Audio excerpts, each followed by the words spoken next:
If you need to cancel a pending transfer on Epayments, follow these straightforward steps to ensure the process is completed successfully. Step 1. Log into your Epayments account. Access your Epayments account by entering your username and password on the official website. Make sure you are using a secure internet connection. Step 2. Navigate to the Transactions section. Once logged in, locate the Transactions or Transfer History section in your account dashboard. This area will display all your recent transactions, including pending transfers. Step 3. Identify the pending transfer. Make sure your information is protected first.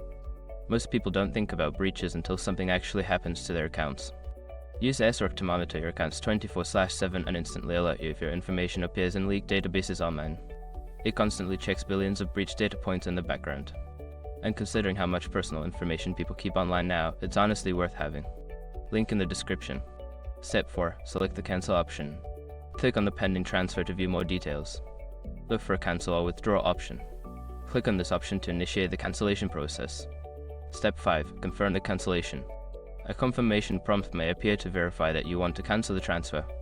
Review the information and confirm the cancellation. You should receive a notification that the transfer has been successfully cancelled. By following these steps, you can easily cancel a pending transfer on Epayments. If you encounter any issues, consider reaching out to Epayments customer support for assistance.